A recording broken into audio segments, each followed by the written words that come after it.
Chinnaswamy stadium ಬಳಿ ಕಾಲ್ತುಳಿತದ ಪ್ರಕರಣಕ್ಕೆ ಸಂಬಂಧಪಟ್ಟಂತೆ 11 ಮೃತದೇಹಗಳು ಕುಟುಂಬಸ್ಥರಿಗೆ ಹಸ್ತಾಂತರವಾಗಿದೆ.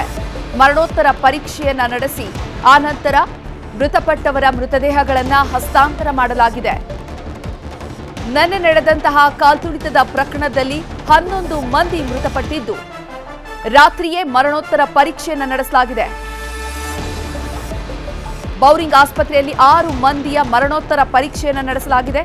ವಿಕ್ಟೋರಿಯಾ ಆಸ್ಪತ್ರೆಯಲ್ಲಿ 5ರ ಮರಣೋತ್ತರ ಪರೀಕ್ಷೆ ನಡೆದಿದೆ.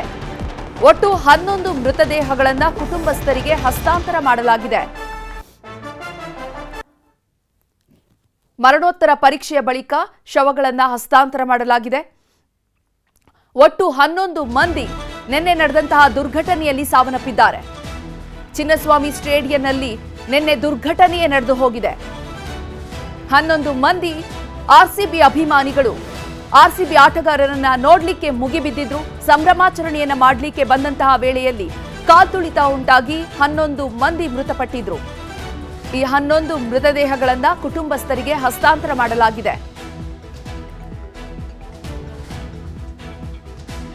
ಇನ್ನು ಈ ಬಗ್ಗೆ ಹೆಚ್ಚಿನ ಮಾಹಿತಿಯನ್ನು ನೀಡೋದಕ್ಕೆ ನಮ್ಮ ಪ್ರತಿನಿಧಿ ಮುನಿರಾಜು ನೇರ ಸಂಪರ್ಕದಲ್ಲಿ ಜಾಯ್ನ್ ಆಗಿದ್ದಾರೆ. ಮುನಿರಾಜು, ನಿನ್ನೆ ನಡೆದಂತಹ ಈ ದುರ್ಘಟನೆಯಲ್ಲಿ 11 ಮಂದಿ ಸಾವನ್ನಪ್ಪಿದ್ರು. ಮರಣೋತ್ತರ ಪರೀಕ್ಷೆ ನಡೆಸಿ ಕುಟುಂಬಸ್ಥರಿಗೆ ಮೃತದೇಹವನ್ನು ಹಸ್ತಾಂತರ ಮಾಡಲಾಗಿದೆ. ಏನೆಲ್ಲ ಅಪ್ಡೇಟ್ಸ್ ಸಿಗ್ತಾ ಇದೆ? ಚೈತ್ರ, ಏನು ಚಿನ್ನಸ್ವಾಮಿ ಸ್ಟೇಡಿಯಂ ಬಳಿ ಒಂದು ಕಾಲ್ತುಳಿತ ಉಂಟಾಗಿತ್ತು. ಈ ಒಂದು ದುರ್ಘಟನೆಯಲ್ಲಿ ಸುಮಾರು 11 ಮಂದಿ ತಮ್ಮ ಅಮೂಲ್ಯವಾದ ಒಂದು ಜೀವವನ್ನು ಕೂಡ ಕಳ್ಕೊಂಡಿದ್ರು. ಇದೀಗ ರಾತ್ರಿ ಎಲ್ಲರ ಒಂದು ಮರಣೋತ್ತರ ಪರೀಕ್ಷೆಯನ್ನು ಕೂಡ ನಡೆಸಿ ಮೃತದೇಹಗಳನ್ನು ಅವರ ಕುಟುಂಬಸ್ಥರು ಕೂಡ ಹಸ್ತಾಂತರವನ್ನು ಮಾಡಿದ್ದಾರೆ. ಬೌರಿಂಗ್ ಆಸ್ಪತ್ರೆಯಲ್ಲಿ 6 ಜನ ಮೃತದೇಹಗಳಿಗೆ ಒಂದು ಮರಣೋತ್ತರ ಪರೀಕ್ಷೆ ಕೂಡ ನಡೆಸಲಾಯಿತು. ಮತ್ತೆ ಅದೇ ರೀತಿಯಾಗಿ ವಿಕ್ಟೋರಿಯಾ ಆಸ್ಪತ್ರೆಯಲ್ಲಿ 5 ಮಂದಿಯ ಒಂದು ಮರಣೋತ್ತರ ಪರೀಕ್ಷೆಯನ್ನು ನಡೆಸಿ ನಂತರ ಅವರ ಕುಟುಂಬಸ್ಥರಿಗೆ ರಾತ್ರಿಯೇ ಒಂದು ಹಸ್ತಾಂತರವನ್ನು ಮಾಡಿದ್ದಾರೆ. ಮತ್ತೆ ಪ್ರತಿಯೊಂದು ಮೃತದೇಹವನ್ನು ರವಾನೆ ಮಾಡೋ ಸಂದರ್ಭದಲ್ಲಿ ಒಂದೊಂದು ವಾಹನಕ್ಕೆ ಒಬ್ಬೊಬ್ಬ ಪೊಲೀಸ್ ಪೇದೆಯನ್ನು ಕೂಡ ನಿಯೋಜನೆ ಮಾಡಿ ಅವರ ಊರನ್ನು ತಲುಪಿಸಬೇಕು ಅಂತೇಳಿ ಒಂದು ಸೂಚನೆಯನ್ನು ಕೂಡ ಕೊಡಲಾಗಿತ್ತು. ರಾತ್ರಿ ಇಡೀ ಪೊಲೀಸ್ ಅಧಿಕಾರಿಗಳು ಈ ಒಂದು ಮರಣೋತ್ತರ ಪರೀಕ್ಷೆ ನಡೆಸೋ ಸಲುವಾಗಿ ಆ ಒಂದು ಕುಟುಂಬದ ಜೊತೆ ಇದ್ರು. ಮತ್ತೆ ಈ ಒಂದು ಪ್ರಕ್ರಿಯೆಗೆ ಬೇಕಾದಂತ ಏನು ಲೀಗಲ್ ಪ್ರೋಸೆಸ್ ಏನಿದೆ ಅದನ್ನು ಕೂಡ ಪೂರ್ಣಗೊಳಿಸಿ ರಾತ್ರಿಯ ಒಂದು ಪ್ರಕರಣ ಕೂಡ ದಾಖಲು ಮಾಡಿದರೆ ಸುಮಾರು 11 ಸಾವಿನ ಬಗ್ಗೆ 11 ಪ್ರತ್ಯೇಕ ಪ್ರಕರಣಗಳು ಕೂಡ ದಾಖಲಾಗಿದ್ದು ಅಸಹಜ ಸಾವು ಅಡಿಯಲ್ಲಿ ಪ್ರಕರಣವನ್ನು ದಾಖಲು ಮಾಡಿ ನಂತರ ಒಂದು ಬೋರಿಂಗ್ ಆಸ್ಪತ್ರೆ ಮತ್ತೆ ವಿಕ್ಟೋರಿಯಾ ಆಸ್ಪತ್ರೆಗೆ ಒಂದು ಮೆಮೋವನ್ನು ಕೂಡ ಕೊಟ್ಟಿರೋದು. ನಂತರ ಈ ಒಂದು ಮೆಮೋ ಆಧಾರದ ಮೇಲೆ ಈಗಾಗಲೇ ಮರಣೋತ್ತರ ಪರೀಕ್ಷೆನ ರಾತ್ರಿಯೇ ವೈದ್ಯರು ಖುದ್ದು ಏನು ಪರೀಕ್ಷೆ ಮಾಡಿರೋದು. ಈ ಒಂದು ಸಂದರ್ಭದಲ್ಲಿ ಏನು ಬೆಂಗಳೂರು ಉತ್ತರ ತಾಲೂಕಿನ 2 ತಹಸೀಲ್ದಾರ್ ಕೂಡ ಸ್ಥಳದಲ್ಲೇ ಅಂದ್ರೆ ಆಸ್ಪತ್ರೆಯಲ್ಲೇ ಕೂಡ ಮುಖ ಮೂಡಿದ್ದು ಎಲ್ಲರೂ ಒಂದು ಗುರುತುಗಳನ್ನು ಐಡೆಂಟಿಟಿಯನ್ನು ಮಾಡಿರೋದು. ಮೃತಪಟ್ಟವರು ಯಾರು ಮತ್ತೆ ಅವರ ಕುಟುಂಬದವರು ಯಾರು ಅನ್ನೋದನ್ನ ಪತ್ತೆ ಮಾಡಿ ಒಂದು ಐಡೆಂಟಿಟಿ ಮಾಡಿ ಆನಂತರ ಏನು ಮೃತದೇಹಗಳನ್ನು ಹಸ್ತಾಂತರ ಕೂಡ ಮಾಡಿದ್ದಾರೆ. ಇನ್ನು ಈ ಒಂದು ದುರ್ಘಟನೆ ನಡೆದಂತ ಒಂದು ಚಿನ್ನಸ್ವಾಮಿ ಸ್ಟೇಡಿಯಂ ಏನಿದೆ ಈ ಒಂದು ಸ್ಟೇಡಿಯಂ ಬಳಿ ಈಗ ನಾವಿದ್ದೀವಿ. ಇಲ್ಲಿ ನೋಡಬಹುದು ನಿನ್ನೆ ಆ ಒಂದು ಘೋರ ದುರಂತ ಯಾವ ರೀತಿ ಆಯ್ತು ಮತ್ತೆ ಅದಕ್ಕೆ ಸಾಕ್ಷಿಯಾಗಿ ಈಗ ಬೆಳಗಿನ ಜಾವ ಈ ಒಂದು ದೃಶ್ಯಗಳನ್ನ ನೋಡಿದ್ರೆ ಗೊತ್ತಾಗುತ್ತೆ ಎಷ್ಟು ಭೀಕರವಾಗಿ ಆ ಒಂದು ಕಾಲ್ತುಳಿತ ಉಂಟಾಗಿತ್ತು ಮತ್ತೆ ಇಲ್ಲಿ ಎಷ್ಟು ದೊಡ್ಡ ಸಂಖ್ಯೆಯಲ್ಲಿ ಒಂದು ಜನ ಸೇರಿದ್ರು ಅನ್ನೋದನ್ನ ಈ ಒಂದು ದೃಶ್ಯಗಳನ್ನ ನೋಡಿದ್ರೆ ಗೊತ್ತಾಗುತ್ತೆ. ಸುಮಾರು 2 ರಿಂದ 3 ಲಕ್ಷಕ್ಕೂ ಅಧಿಕ ಮಂದಿ ಇಲ್ಲಿ ಜಮಾಯಿಸಿದ್ರು ಅನ್ನೋದ್ರ ಬಗ್ಗೆ ಖುದ್ದು ಮುಖ್ಯಮಂತ್ರಿಗಳ ಒಂದು ಸ್ಟೇಟ್ಮೆಂಟ್ ಅನ್ನು ಕೊಡ್ತಾರೆ. ಅದನ್ನ ಆ ಒಂದು ಹೇಳಿಕೆಗೆ ಆಧಾರವಾಗಿ ನೋಡಿದ್ರೆ ಇಲ್ಲಿ ದೊಡ್ಡ ಮಟ್ಟದಲ್ಲಿ ಒಂದು ಚಪ್ಪಲಿಗಳ ರಾಶಿಯಲ್ಲಿ ಬಿದ್ದಿರೋದು ಕೂಡ ನಾವು ನೋಡಬಹುದು. ಅಷ್ಟು ದೊಡ್ಡ ಸಂಖ್ಯೆಯಲ್ಲಿ ಅಭಿಮಾನಿಗಳು ನನ್ನ ಇಲ್ಲಿ ಗ್ಯಾದರ್ ಆಗಿರೋದು. ಎಲ್ಲರೂ ಕೂಡ ಆರ್ಸಿಬಿ ಅಭಿಮಾನಿಗಳು ಮತ್ತೆ ಏನು ಆರ್ಸಿಬಿ ಪ್ಲೇಯರ್ಸ್ ಅನ್ನ ನೋಡ್ಬೇಕು ಅಂತೇಳಿ ಈ ಒಂದು ರಸ್ತೆಯಲ್ಲಿ ಕಿಕ್ಕಿರಿದು ಜನ ಸೇರ್ತಾರೆ. ನಂತರ ಈ ಒಂದು ಸೆಲೆಬ್ರೇಷನ್ ಶುರುವಾಗೋದಕ್ಕೂ ಮುನ್ನವೇ ಇಲ್ಲಿ ಕಾಲ್ತುಳಿತ ಉಂಟಾಗಿ ಜನ ದಿಕ್ಕಾಪಾಲಾಗಿ ಓಡೋದಕ್ಕೂ ಕೂಡ ಮುಂದಾಗಿರೋದು.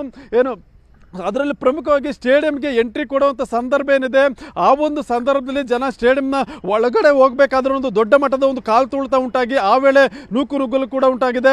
ಈ ಒಂದು ಸಂದರ್ಭದಲ್ಲಿ ಸುಮಾರು 40ಕ್ಕೂ ಹೆಚ್ಚು ಜನ ಒಂದು ಅಸ್ವಸ್ಥರಾಗಿ ಆಸ್ಪತ್ರೆಗೆ ದಾಖಲಾದರೆ ಇನ್ನು ಕೆಲವರು ಸ್ಥಳದಲ್ಲೇ ಸಾವನ್ನಪ್ಪಿರುವಂಥದ್ದು. ಅದು ಕೆಲವರು ಉಸಿರುಗಟ್ಟಿ ಸಾವನ್ನಪ್ಪಿದ್ರೆ ಕೆಲವರು ಮತ್ತೆ ಏನು ಹಾರ್ಟ್ ಅಟ್ಯಾಕ್ ಅಂತ ಒಂದು ಗಂಭೀರ ಒಂದು ಪರಿಣಾಮಗಳಿಂದ ಕೂಡ ಸಾವನ್ನಪ್ಪಿರುವಂಥದ್ದು. ನಂತರ ಕೆಲವರು ಆಸ್ಪತ್ರೆಯಲ್ಲಿ ಕೂಡ ಸಾವನ್ನಪ್ಪಿದ್ದಾರೆ. ಸದ್ಯ ಈಗಾಗಲೇ 11 ಮಂದಿ ಈ ಒಂದು ದುರ್ಘಟನೆಯಲ್ಲಿ ಸಾವನ್ನಪ್ಪಿದ್ದು ಎಲ್ಲರ ಒಂದು ಮೃತದೇಹಗಳನ್ನು ಅವರ ಪೋಷಕರಿಗೆ ಹಸ್ತಾಂತರ ಮಾಡುವಂತ ಕೆಲಸವನ್ನು ಕೂಡ ಮಾಡಿದ್ದಾರೆ. ಇನ್ನು ಕೂಡ ಬೋರಿಂಗ್ ಆಸ್ಪತ್ರೆಯಲ್ಲಿ 18 ಮಂದಿಯ ಒಂದು ಚಿಕಿತ್ಸೆಯನ್ನು ಕೂಡ ಪಡ್ಕೊಳ್ತಾ ಇರೋದು. ಮತ್ತೆ ಅದೇ ರೀತಿಯಾಗಿ ವೈದೇಹಿ ಆಸ್ಪತ್ರೆಯಲ್ಲಿ ಕೂಡ ಕೆಲವರು ಇನ್ನೂ ಆಸ್ಪತ್ರೆಗೆ ದಾಖಲಾಗಿ ಟ್ರೀಟ್ಮೆಂಟ್ ಅನ್ನು ಕೂಡ ಪಡ್ಕೊಳ್ತಾ ಇದ್ದಾರೆ. ಇನ್ನು ಈ ಒಂದು ಗೇಟ್ ಏನಿದೆ ಗೇಟ್ನ ಒಳಭಾಗದಲ್ಲಿ ಕೂಡ ನೋಡಬಹುದು ಚಪ್ಪಲಿಗಳ ರಾಶಿ ದೊಡ್ಡ ಮಟ್ಟದಲ್ಲೇ ಬಿದ್ದಿದೆ. ಯಾಕಂದ್ರೆ ಅಷ್ಟು ಜನ ಈ ಒಂದು ಗೇಟ್ ಅನ್ನು ದಾಟಿ ಒಳಗಡೆ ಹೋಗೋದಕ್ಕೂ ಕೂಡ ಪ್ರಯತ್ನ ಪಟ್ಟಿರೋದನ್ನ ನಾವಿಲ್ಲಿ ನೋಡಬಹುದು. ಈ ಒಂದು ರಾಶಿಯನ್ನ ನೋಡಿದ್ರೆ ಗೊತ್ತಾಗುತ್ತೆ ಜನ ಯಾವ ರೀತಿ ನುಗ್ಗಿರ್ಬೋದು ಮತ್ತು ಯಾವ ರೀತಿ ನುಗ್ಗಲು ಉಂಟಾಗಿರ್ಬೋದು ಅನ್ನೋದು ಕೂಡ ಗೊತ್ತಾಗುತ್ತೆ. ಮತ್ತು ಅಲ್ಲಿ ಒಳಭಾಗದಲ್ಲಿ ಒಂದು ಏನು ನೆಟ್ ಪ್ರಾಕ್ಟೀಸ್ ಇರುವಂಥ ಒಂದು ಸ್ಥಳ ಏನಿದೆ, ಗ್ರೌಂಡ್ ಏನಿದೆ, ಅಲ್ಲಿ ಕೂಡ ನೋಡ್ಬೋದು. ಅಲ್ಲಿ ಕೂಡ ಚಪ್ಪಲಿಗಳಿದೆ. ಜನ ಎಲ್ಲ ಕಡೆ ದಿಕ್ಕಾಪಾಲಾಗಿ ಓಡಾಡಿರುವಂಥ ದೃಶ್ಯಗಳು ಕೂಡ ಕಾಣಬಹುದು. ಅಲ್ಲಿ ಕೂಡ ಚಪ್ಪಲಿಗಳು ಅಲ್ಲಲ್ಲಿ ಬಿದ್ದಿದ್ದಾವೆ, ಮತ್ತು ಪೇಪರ್ ಮತ್ತು ಬಾಟಲಿಗಳು ಕೂಡ ಅಲ್ಲಿ ಬಿದ್ದಿರೋದನ್ನ ನಾವು ಕಾಣ್ಬೋದು. ಅಷ್ಟು ಈ ಒಂದು ಸನ್ನಿವೇಶವನ್ನು ನೋಡಿದ್ರೆ ಗೊತ್ತಾಗುತ್ತೆ ಎಷ್ಟು ದೊಡ್ಡ ಮಟ್ಟದಲ್ಲಿ ಇಲ್ಲಿ ಜನ ಸೇರಿರ್ಬೋದು ಮತ್ತು ಎಷ್ಟು ಭೀಕರವಾಗಿ ಆ ಒಂದು ದುರಂತ ನಡೆದಿರ್ಬೋದು ಅನ್ನೋದಕ್ಕೆ ಈ ದೃಶ್ಯಗಳನ್ನು ನೋಡಿದ್ರೆ ಗೊತ್ತಾಗುತ್ತೆ. ಸದ್ಯ ಈಗಾಗಲೇ ಈ ಒಂದು ಘಟನೆ ಬಗ್ಗೆ ಕಬ್ಬನ್ ಪಾರ್ಕ್ ಪೊಲೀಸ್ ಠಾಣೆಯಲ್ಲಿ 11 ಪ್ರಕರಣಗಳು ಕೂಡ ದಾಖಲಾಗಿದೆ. ಎಲ್ಲವೂ ಕೂಡ ಅಸಹಜ ಸಾವು ಅನ್ನೋ ರೀತಿಯಲ್ಲಿ ಪ್ರಕರಣಗಳು ಕೂಡ ದಾಖಲಾಗಿದ್ದು ಈಗಾಗಲೇ ಪೊಲೀಸ್ ಅಧಿಕಾರಿಗಳು ಕೂಡ ಇದ್ರ ಬಗ್ಗೆ ನಿರಂತರವಾಗಿ ತನಿಖೆಯನ್ನು ಕೂಡ ಮಾಡ್ತಾ ಇದ್ದಾರೆ.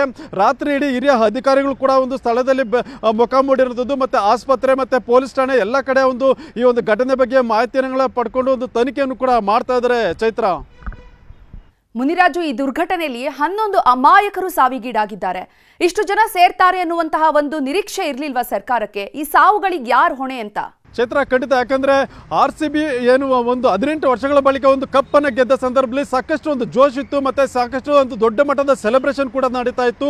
ಮೊನ್ನೆ ಏನು RCB ಕಪ್ ಗೆಲ್ತಾ ಇದ್ದಂತೆ ಇಡೀ ಬೆಂಗಳೂರಿನಲ್ಲಿ ಸುಮಾರು 3ರಿಂದ ಬೆಳಗಿನ ಜಾವ 4 ಗಂಟೆ ತನಕ ಒಂದು ಸೆಲೆಬ್ರೇಷನ್ ನಡೀತಾ ಇತ್ತು. ನಗರದ ಎಲ್ಲ ರಸ್ತೆಗಳು ಕೂಡ ಜೋರಾಗಿ ಅಭಿಮಾನಿಗಳು ಜೈಕಾರವನ್ನು ಕೂಗೊಡ್ತಾ ವಾಹನಗಳ ಮೇಲೆ ಒಂದು ಸವಾರಿಯನ್ನು ಕೂಡ ಮಾಡ್ತಾ ಇದ್ರು.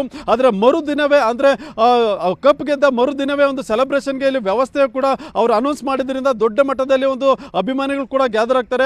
ಆದರೆ ಇಷ್ಟು ದೊಡ್ಡ ಸಂಖ್ಯೆಯಲ್ಲಿ ಅಭಿಮಾನಿಗಳು ಬರ್ತಾನೆ ಅನ್ನೋದು ವಿಚಾರ ಗೊತ್ತಿದ್ರು ಕೂಡ ಅದ್ರ ಬಗ್ಗೆ ಅಧಿಕಾರಿಗಳಾಗಲಿ ಅಥವಾ ಪೊಲೀಸ್ ಇಲಾಖೆ ಆಗಲಿ ಅಥವಾ ಸರ್ಕಾರ ಆಗಲಿ ಯಾಕೆ ಮುನ್ನೆಚ್ಚರಿಕೆಯನ್ನು ತೆಗೆದುಕೊಳ್ಳಲಿಲ್ಲ ಅನ್ನೋ ಒಂದು ಪ್ರಶ್ನೆ ಕೂಡ ಉಂಟಾಗುತ್ತೆ. ಯಾಕಂದರೆ ಪೊಲೀಸ್ ಇಲಾಖೆಯಲ್ಲಿ ಗುಪ್ತಚರ ಇಲಾಖೆ ಕೂಡ ಇರುತ್ತೆ ಮತ್ತು ಅದಕ್ಕೋಸ್ಕರ ಟೀಮ್ ಹಿರಿಯ ಅಧಿಕಾರಿಗಳು ಕೂಡ ಇರ್ತಾರೆ. ಅವರು ಇದನ್ನು ಯಾಕೆ ಮೊದಲೇ ಊಹೆ ಮಾಡಿರಲಿಲ್ಲ, ಇಷ್ಟು ದೊಡ್ಡ ಮಟ್ಟದಲ್ಲಿ ಅಭಿಮಾನಿಗಳು ಸೇರ್ತಾರೆ ಮತ್ತು ಅದಕ್ಕೆ ತಕ್ಕಂಥ ಒಂದು ವ್ಯವಸ್ಥೆಯನ್ನು ಮಾಡ್ಕೊಳ್ಬೇಕು ಮತ್ತು ಬಂದೋಬಸ್ತನ್ನು ಕೈಗೊಳ್ಳಬೇಕು ಅನ್ನೋದ್ರ ಬಗ್ಗೆ ಯಾಕೆ ಮೊದಲಿಗೆ ಅವರು ಪ್ಲಾನ್ ಮಾಡಿರಲಿಲ್ಲ ಅನ್ನೋದು ಅಂಶಗಳು ಕೂಡ ಉಂಟಾಗುತ್ತೆ. ಆ ಒಂದು ಕಾರಣಕ್ಕೋಸ್ಕರ ಈಗಾಗಲೇ ಸರ್ಕಾರ ಕೂಡ ಒಂದು ತನಿಖೆಗೆ ಆದೇಶವನ್ನು ಮಾಡಿರೋದು. ಇಲ್ಲಿ ಪೊಲೀಸರು ಇದನ್ನು ನಿರ್ಲಕ್ಷ್ಯ ಮಾಡಿದ್ರೆ ಅಥವಾ ಪೊಲೀಸ್ ಇಲಾಖೆಯಿಂದ ವೈಫಲ್ಯ ಆಯ್ತಾ ಅಥವಾ ಸರ್ಕಾರ ಇದನ್ನು ಮ್ಯಾನೇಜ್ ಮಾಡೋದರಲ್ಲಿ ವಿಫಲರಾತ್ರ ಅನ್ನೋದು ಕೂಡ ಒಂದು ಸಾಕಷ್ಟು ಪ್ರಶ್ನೆಗಳು ಕೂಡ ಉಂಟಾಗ್ತಾ ಇದೆ. ಅದರಿಂದ ಈಗ ಒಂದು ಮ್ಯಾಜಿಸ್ಟ್ರೇಟ್ ತನಿಖೆಗೆ ಒಂದು ಆದೇಶವನ್ನು ಏನಾಗಿದೆ ಆ ಒಂದು ತನಿಖೆಯಲ್ಲಿ ಇದರ ಸತ್ಯಾಸತ್ಯತೆ ಕೂಡ ಹೊರಬರುತ್ತೆ. ಆದರೆ ಈ ಒಂದು ದುರ್ಘಟನೆಯಿಂದ 11 ಮಂದಿ ಅಮಾಯಕ ಜೀವಗಳು ಕೂಡ ಬಲಿಯಾಗಿರುತ್ತದೆ. ಅದರಲ್ಲಿ ವಿದ್ಯಾರ್ಥಿಗಳಿದ್ದಾರೆ ಮತ್ತು ಪುಟ್ಟ ಬಾಲಕರು ಕೂಡ ಇರುವಂಥದ್ದು. ಅದರಿಂದ ಇವರ ಒಂದು ಸಾವಿಗೆ ನ್ಯಾಯ ಯಾರು ಕೊಡಿಸ್ತಾರೆ ಮತ್ತು ಈ ಒಂದು ಸಾವಿಗೆ ಕಾರಣ ಯಾರು ಅನ್ನೋದು ಪ್ರಶ್ನೆಗಳು ಕೂಡ ಉಂಟಾಗ್ತಾ ಇದೆ. ರಾತ್ರಿ ಆಸ್ಪತ್ರೆಗೆ ಬಳಿ ಅವರ ಪೋಷಕರು ಬಂದಾಗಲೂ ಕೂಡ ಸಾಕಷ್ಟು ಮಂದಿಗೆ ತಮ್ಮ ಮಗ ಈ ಒಂದು IPL ಸೆಲೆಬ್ರೇಷನ್ಗೆ ಇಲ್ಲಿ ಬಂದಿದ್ದ ಅನ್ನೋ ಒಂದು ವಿಚಾರ ಕೂಡ ಗೊತ್ತಿರೋದಿಲ್ಲ. ನಂತರ ಅವರಿಗೆ ಪೊಲೀಸರು ಫೋನ್ ಮಾಡಿದ್ದು ಈ ರೀತಿ ಸಾವನ್ನಪ್ಪಿದೆ ಅನ್ನೋ ಒಂದು ವಿಚಾರ ಗೊತ್ತಾದಾಗ ಅವರು ಅಲ್ಲಿಂದ ಕಣ್ಣೀರು ಹಾಕೊಂಡು ಆಸ್ಪತ್ರೆ ಬಳಿ ಬಂದಿರೋದು ಕೂಡ ಕಂಡು ಬರ್ತಾ ಇತ್ತು. ಅಂತ ಒಂದು ಸನ್ನಿವೇಶಗಳು ಮತ್ತು ಅಂತ ಒಂದು ಸಾವಿಗೆ ಕಾರಣ ಯಾರು ಅನ್ನೋದು ಪ್ರಶ್ನೆ ಕೂಡ ಉಂಟಾಗ್ತಾ ಇರೋದು. ಸದ್ಯ ಇದ್ರ ಬಗ್ಗೆ ತನಿಖೆಗೆ ಆದೇಶ ಆಗಿದೆ ಮತ್ತು ಪೊಲೀಸ್ ಇಲಾಖೆಯಿಂದಲೂ ಕೂಡ ತನಿಖೆ ನಡೀತಾ ಇರೋದ್ರಿಂದ ಈ ಒಂದು ಸಾವಿಗೆ ಅಸಲಿ ಕಾರಣ ಯಾರು ಮತ್ತು ಹೇಗಾಯ್ತು ಅನ್ನೋದ್ರ ಬಗ್ಗೆ ಒಂದು ಸತ್ಯಾಂಶಗಳು ಹೊರಬರಬೇಕಾಗಿದೆ. ಚೈತ್ರ, ಮುನಿರಾಜು, 18 ವರ್ಷಗಳ ಬಳಿಕ ಒಂದು ಕಪ್ಪನ್ನ ಗೆದ್ದಂತಹ ಖುಷಿಯಲ್ಲಿದ್ದ ಅಭಿಮಾನಿಗಳು ಎಲ್ಲೋ ಒಂದ್ ಕಡೆ ಅತಿರೇಕದ ವರ್ತನೆಯನ್ನ ತೋರಿದ್ರ ಅಂತ. ಯಾಕೆಂದ್ರೆ ವಿಧಾನಸೌಧದ ಬಳಿ ನಿನ್ನೆ ನೋಡಿದ್ವಿ, ಮರವನ್ನ ಏರಿ 10ಕ್ಕೂ ಹೆಚ್ಚು ಜನ ಒಂದು ಮರವನ್ನ ಏರಿ ಕೂತಿದ್ರು, ಬ್ಯಾರಿಗೇಡ್ ಮೇಲೆ ಸವಾರಿಯನ್ನ ಮಾಡ್ತಾ ಇದ್ರು. ಇದು ಎಲ್ಲೋ ಒಂದ್ ಕಡೆ ಕೆಲವು RCB ಅಭಿಮಾನಿಗಳ ಅತಿರೇಕದ ವರ್ತನೆ ಈ ಒಂದು ರೀತಿ ಘಟನೆಗೂ ಕೂಡ ಕಾರಣ ಆಗಿರಬಹುದಾ ಅಂತ?